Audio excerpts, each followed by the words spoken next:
घर में वह एक कमरा था जो दूसरी मंजिल पर नहीं था। मेरे माता पिता का घर एक उच्च रांच था, इसलिए जब आप घर में प्रवेश करते तो यह 2 मंजिलों में विभाजित हो जाता। एक आधी सीढ़ी ऊपर जाती है और एक नीचे। नीचे वाले स्तर में दिर्डेन, गैराज, मेरा बेडरूम और बाथरूम था। घर में बाकी 3 बेडरूम सभी ऊपरी मंजिल पर थे। मैंने जैसे ही बड़ा हुआ और घर में 2 बहनों के साथ केवल लड़का होने के कारण मैंने नीचे का कमरा ले लिया, क्योंकि यह सबसे बड़ा और तकनीकी रूप से सबसे ठंडा कमरा था। जब मैं 10 साल का हुआ तो मेरे माता पिता ने मेरी तकिया बिस्तर को मेरी छोटी बहन को दे दिया और मुझे पूरा आकार का बिस्तर मिला, जो उसके लिए सही आकार था। अद्यतन था क्योंकि कमरा बड़ा था। या तमाम जॉब से बड़े बिस्तर को फिट कर सकता है। जब मैं 12 साल का था तो मेरी छोटी बहनें लगभग 5 और 8 साल की थी, इसलिए इस उम्र में मुझे अकेले घर पर रहने की अनुमति होती थी। लेकिन मेरी 5 साल की बहन अकेली मेरे साथ नहीं छोड़ी जाएगी और मेरी 8 साल की बहन केवल तब मेरे साथ अकेली रहेगी जब मेरे माता पिता बहुत समय तक गायब नहीं होंगे। अगर वे दिन में लंबे समय के लिए चले जाते तो मेरे माता पिता मेरी दोनों बहनों को ले जाते। इस संक्षिप्त समय के लिए मैं कहूंगा कि लगभग 3 रातें लगातार, शायद थोड़ी और। मैं रात के बीच में बिना किसी कारण के जाग रहा था और मेरी नींद फिर से लगने में परेशानी होती थी। मैं 12 साल का था, इसलिए मुझे पता था कि मुझे इस उम्र में सोने की समस्या नहीं होनी चाहिए। मैं गर्मी के बीच के कुछ दिनों के कारण मेरे बिस्तर के पास पंखा चला रहा था, क्योंकि यह गर्म था।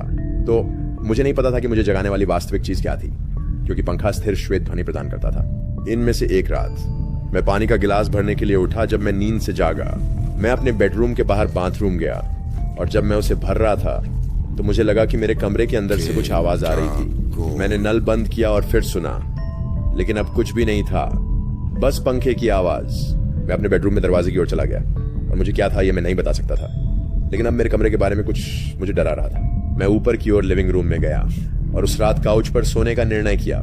मैं अंततः सो गया, लेकिन उसी रात मैं फिर से जाग गया। इस बार रसोई से आवाजें आ रही थीं। मैंने फ्रिज की रोशनी की चमक और किसी के उसमें खोजने की आवाजें देखी। वह फर्श ऐसे सेट था जिसने रसोई को लिविंग रूम के कौच से दृश्य रहित कर दिया। मैं देख नहीं सका कि वहां कौन था। मैंने फ्रिज का दरवाजा अंततः बंद होते हुए सुना, फिर कदम चलते हुए और नीचे चले गए। मैं नींद में था और इसलिए मैं वापस सो गया। मैं मानता हूं कि अगले दिन मेरी माँ मेरे कमरे में कपड़े फोल्ड कर रही थी और उन्होंने मुझसे कहा कि मेरे कमरे में बदबू आ रही है और मुझे उस बदबू को साफ करने की जरूरत है। मैंने उसे नजरअंदाज किया क्योंकि मुझे वास्तव में कुछ भी सुंघाई नहीं दी। मैं चाहता था कि मैंने उसे नजरअंदाज नहीं किया हो। उस रात हमारे पापा ने एयर कंडीशनिंग चालू की क्योंकि बहुत गर्मी थी। हम सभी ने एक साथ परिवार के रूप में एक फिल्म देखने के बाद सभी सोने के लिए तैयार होने लगे। मैं अपने कमरे में गया और थोड़ी देर वीडियो गेम्स खेलने लगा, पहले नींद आने से। उस समय तक मैंने टीवी और कंसोल बंद कर दिया और अपनी तरफ से सोने के लिए रोल कर दिया, जैसा कि मैं हमेशा करता था। आज रात मैंने पंखा नहीं चलाया क्योंकि एयर कंडीशनिंग चालू थी, तो सिर्फ छत के वेंट्स से हवा बहने की आवाज थी। मैं सो गया था, लेकिन फिर से मैं ज्यादा समय बाद नहीं जागा। मुझे नहीं पता था कि मैंने जो ध्वनि सुनी थी वह क्या थी। सब कुछ मैंने सुना था वेंट फैन हवा बहाते हुए। जब यह वायु फूंकना बंद कर दी तो कमरा चुपचाप हो गया और मैंने कुछ सुना, सांस लेना, लेकिन यह मेरी सांस नहीं थी। मैंने कमरे के चारों ओर देखा। अलमारी का दरवाजा बंद था तो वहां से आ रहा नहीं था। मेरी बचपन की मासूमियत का एक हिस्सा यह मान लेता था कि यह मेरी छोटी बहन का मजाक था। मैं फर्श पर चलता और एक ही जगह देखने की सोची जहां मैं सोच सकता था, बिस्तर के नीचे। मैंने बिस्तर के निचले हिस्से में झूलते छोटे कपड़े का टुकड़ा उठाया और वहां मेरे बिस्तर के नीचे कंबलों के ढेर पर एक बहुत बड़ा व्यक्ति लेटा हुआ था। उनका सिर मेरी ओर मुंह कर रहा था, लेकिन उनकी आंखें बंद थीं। मैं पीछे गिर गया और प्रकृति रूप से कमरे से बाहर चला गया, पिता के नाम से चिल्लाता हुआ। मैंने अपने माता पिता के दरवाजे को खुलने की आवाज और मेरे माता पिता की चिंता में चिल्लाने की आवाज सुनी। मैंने अपने कमरे की ओर इशारा किया और बिस्तर के नीचे बैठ गया। मेरे पिताजी ने एक बहुत बड़ा गंदा दिखने वाला आदमी बाहर खींच लिया। मैं आसानी से याद कर सकता हूँ कि मेरे पापा ने किस प्रकार मनुष्य को बाहर जबरन ले गए थे, जबकि मेरी मम्मी ने ना सरवन को बुलाया था। मुझे यकीन है कि उसने कुछ समय के लिए जेल जाना होगा, या शायद ना नहीं क्योंकि वह बेघर था, कौन जानता है। इसने मेरे मानसिक तौर पर मुझ पर बहुत नुकसान पहुंचाया। जहां मैं अपने ही कमरे में सोना चाहता था या उस घर में अकेला, मुझे कुछ समय के लिए अपने माता पिता के बीच में सोना पड़ा। फिर मेरे पिताजी ने पूरे घर में सुरक्षा कैमरे स्थापित किए। हमने फ्रिज में खोला हुआ सब कुछ फेंक दिया, क्योंकि हमें पता नहीं था कि उन्होंने वहां अपने मुंह को कहां लगाया। मेरे बिस्तर के नीचे किसी का होने का डर मेरे साथ बहुत समय तक बना रहा। आने वाले वर्षों में हमें यहां तक पता नहीं है कि वह मेरे बिस्तर के नीचे कितने दिन छिपा हुआ था। ये कुछ दिन हो सकते थे। बदबू, फ्रिज में घुसने वाला व्यक्ति, कुछ दिनों से हर रात यादृच्छिक रूप से जागना, चाहे वह क्षति करना चाहता हो या नहीं। अपने बिस्तर के नीचे किसी को छिपाना हर बच्चे का सबसे बड़ा डर होता है।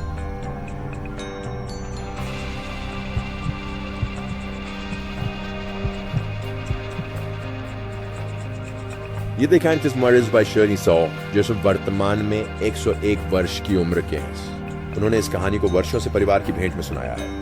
वह रूस के यारोस्लाविल शहर से हैं। मुझे लगता है कि जब वह वहां पैदा हुए थे तो यह सोवियत संघ था। यूएसएसआर से होने के नाते वह विश्व युद्ध आई के दौरान सोवियत संघ के तहत सेवा करते थे। फिर कम्युनिज्म से बचने के लिए कुछ वर्षों बाद संयुक्त राज्य अमेरिका की ओर भाग गए। हाल ही में उसने मुझे यह कहानी फिर से सुनाई। यह इलिकी लुकी की लड़ाई के बाद ज्यादा समय नहीं बीता था, जो युद्ध की एक प्रमुख लड़ाई नहीं थी, लेकिन इसमें भी सोवियत और जर्मन रक्तस्राव हुआ था।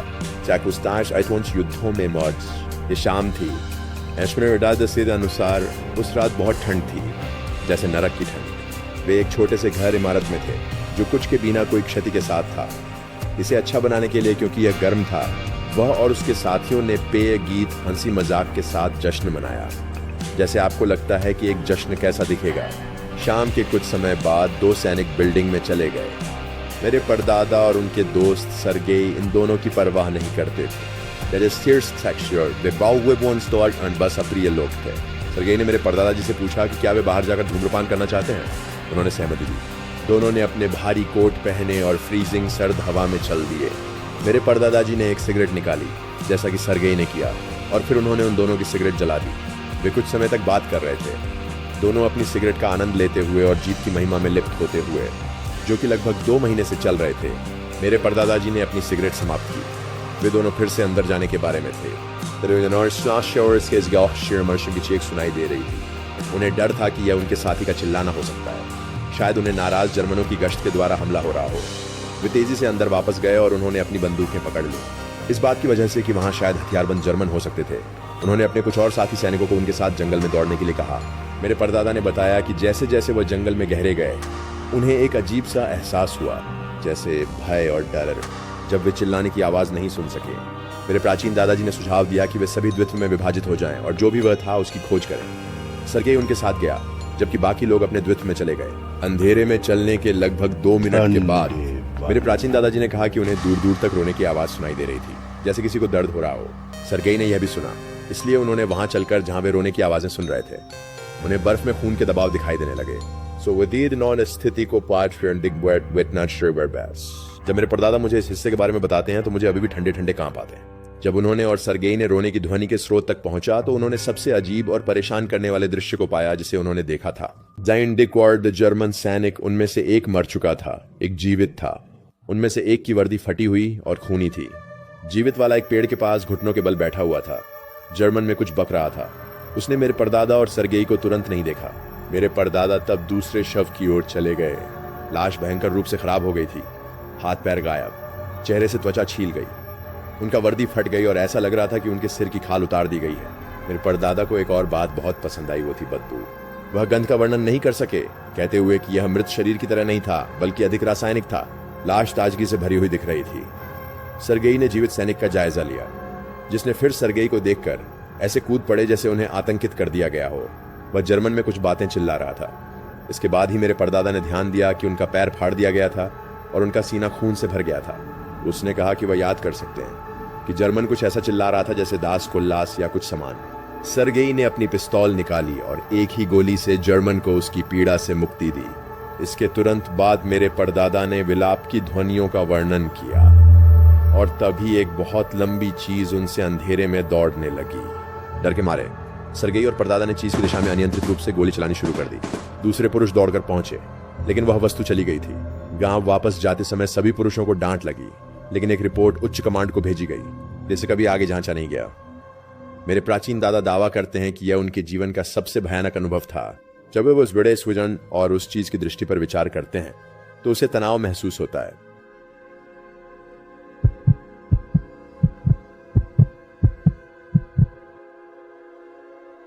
यह तब हुआ जब मेरी मंगेतर मॉर्गन और मैंने एक शांत छोटे शहर में हमारे साथ अपने घर में शिफ्ट किया। हम अभी भी इस घर में रहते हैं। ये एक सादा प्यारा सा छोटा घर है जो हमारे लिए और जब हम बच्चों का निर्णय लेते हैं तो उनके लिए परिपूर्ण है।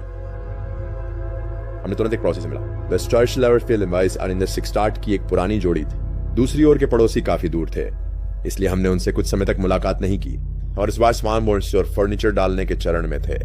ये घर में रहने का दूसरा सप्ताह हो सकता था। हम हर रात थके हुए थे। अपनी नौकरियां करने के बाद भी घर की स्थापना और अनलोडिंग करना पड़ रहा था। मॉर्गन रसोई में पास्ता बना रही थी। मैं मेज पर बैठकर उससे बात कर रहा था, जबकि मेरे लैपटॉप पर क्षेत्रीय गलीचों की खरीदारी कर रहा था। घर में थोड़ा सा गर्मी थी, इसलिए मैं पीछे का दरवाजा खोलने जा रहा था। लेकिन जैसे ही मैं उस तक पहुंचा, मैंने बैकयार्ड में देखा और किसी को कुर्सी में बैठे हुए देखा। वह किसी प्रकार से झुके हुए थे, सिर नीचे। जब मैं कहता हूं कि मैंने उसे देखकर लगभग खुद को बहुत डर लगा, मैं मजाक नहीं कर रहा। मैंने मॉर्गन का नाम सुनाया और कहा, चिल्लाओ मत, पर यार्ड में एक आदमी है। वो बाहर देखने के लिए चली गई और चौंक गई। उसने मुझे पकड़ा और मेरे पीछे छिप गई और बोली, कुछ कहो। नहीं, रुको, मत बोलो। सच तो यह है, मैं खुद नहीं जानता था कि मुझे वहां जाना चाहिए या नहीं। मैं ईमानदारी से सबसे बड़ा आदमी नहीं हूं, और हालांकि इस आदमी ने हमारी ओर पीठ की ओर बैठे हुए थे, उसका लग रहा था कि वह मुझसे बड़ा है। मॉर्गन ने सुझाव दिया कि मैं शीशे पर खटखटाऊं और उसे जाने के लिए चिल्लाऊं। मैं ऐसा करना नहीं चाहता था, हालांकि मैं डर गया था। बैकयार्ड बहुत बड़ा है, लेकिन बैकयार्ड दरवाजे के बाहर ही पटियो है जिसमें बचा हुआ फर्नीचर है। बगीचे में रोशनी नहीं थी। हमने उसे सिर्फ इंटीरियर की रोशनी के माध्यम से देखा जो कांच के द्वार से चमक रही थी, जिसका मतलब है उसे पता चल गया होगा कि हम यहाँ हैं। मैंने कहा, इसे भगाओ। शीशे पर खटखटाया और चिल्लाया, हे, तुम्हें हमारी संपत्ति से बाहर जाना होगा। वो आदमी घूमकर मुझसे देखा, फिर वह इस आधे हंसते हुए चेहरे के साथ उठ गया, लगभग जैसे वह हंस रहा था। उसकी उम्र 50 लग रही थी। उसकी लंबी सफेद दाढ़ी और उसके कलाई तक टैटू थे। वह शीशे की ओर चला गया। मैंने सुनिश्चित किया कि दरवाजा बंद है। वह शीशा के दरवाजे के दूसरी ओर खड़ा था और मॉर्गन की ओर अपनी निगाह बदल दी। उसने अपने होंठ चाटना शुरू कर दिया और घिनौनी बातें कहनी शुरू की। मैंने चिल्लाया, ठीक है, मैं पुलिस को बुला रहा हूँ। मैंने उसे हमारे चेहरे से बाहर करने के लिए स्लाइडिंग ब्लाइंड बंद कर दिया। मैंने 911 को और ऑपरेटर से मैंने उसे कहा कि कृपया जल्दी करें और हमारे घर के लिए पुलिस भेजें। मैं अभी भी दरवाजे के दूसरी ओर के आदमी को सुन सकता था, जो अब बहुत जोर से लगभग चिल्ला रहा। अभी भी मोर्डेकाई के बारे में घिनौनी बातें कह रहा था। मैंने फोन को कांच के पास रख दिया ताकि ऑपरेटर सुन सके। उन्होंने मुझे फोन पर रहने के लिए मजबूर किया जब तक पुलिस पहुंच नहीं जाती। अंत में बाहर की आवाज सन्न हो गई, तो मैंने शीशे के बाहर झांका और उस आदमी को गया हुआ देखा। फिर भी मैं पुलिस के आने का इंतजार नहीं कर सकता था, और जब वे पहुंचे तो उन्होंने पिछवाड़े की खोज की, पुलिस रिपोर्ट ली और चले गए। हमें लगा कि यह समाप्त हो गया था, लेकिन रात में जब हम टीवी देख रहे थे, हम दोनों ने सहमत हुए कि हमें बाहर से कुछ आवाज सुनाई दी। मैं खिड़की के पास गया और अंधेरा ठीक से देखने के लिए बस बहुत ज्यादा किया। फिर से वो आदमी बाहर था। उसके हाथ में एक सिगरेट थी। वो खुद से बात कर रहा था या हमसे बात करने की कोशिश कर रहा था, घर की ओर मुंह करके। उसने पर्दे में मोड़ का पता लगाया क्योंकि वह खिड़की की ओर दौड़ा। मैंने पीछे कूद लिया और उसने खिड़की पर धड़ाम से मारना शुरू कर दिया। मॉर्गन के साथ वो सभी भयानक बीमार चीजें करने की बात कहने लगा। न सुने। मैंने चिल्लाया कि मैं फिर से पुलिस को बुलाने जा रहा हूं, और फिर वह धड़ाधड़ रुक गई और वह चुप हो गया। मैंने फिर से पर्दा किंग करने से पहले कुछ सेकंड इंतजार किया और वह चला गया। मैं ऊपर की ओर गया ताकि मॉर्गन को सांत्वना दे सकूं, जो स्पष्ट रूप से हिल रही थी। मैंने उसे बताया कि वह चला गया, जबकि पीछे देखकर मुझे फिर से पुलिस को बुलाना चाहिए था। नीचे मैंने ठोकर और कनपटी की आवाज सुनी। मैं सीढ़ियों के आधे रास्ते तक गया और पिछवाड़े के दरवाजे पर धक्के और दरवाजे के नॉब को घुमाने और मोड़ने की आवाज सुनी। वह घर में प्रवेश करने की कोशिश कर रहा था। मैंने रसोई में फोन उठाया और दोबारा 911 को फिर से बुलाया, एक बार फिर से ऑपरेटर से अनुरोध करते हुए कि आप पुलिस भेजें। इस बार पुलिस बहुत जल्दी पहुंच गई और मैंने उस आदमी को बाहर नहीं बताया कि वे आ रहे हैं। लेकिन दुर्भाग्यवश जब वे पहुंचे तो वह आदमी फिर से गायब हो गया। यह बहुत संभावना है कि वह केवल बगीचे की गहराई में पेड़ों में भाग गया। उस रात वह फिर से वापस नहीं आया। अगले दिन हम आस पड़ोसी के दरवाजों पर घूमने चले गए, उनसे परिचय कराते हुए और उनसे पूछते हुए जिन्होंने हमें अभी तक मिला नहीं था, और उनसे पूछते हुए कि क्या उन्होंने उस आदमी के वर्णन का मेल खाते किसी को जानते हैं। हमारे कुछ दरवाजे नीचे आदमी व आदमी जानते थे।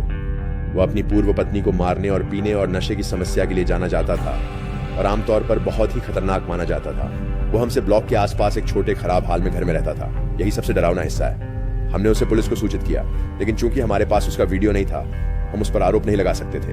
हमें नहीं पता कि क्या वह अब भी वहां रहता है, क्योंकि हमें उससे बहुत समय से सुनने या देखने को नहीं मिला। मैं उम्मीद करता हूं कि यह वैसे ही रहे।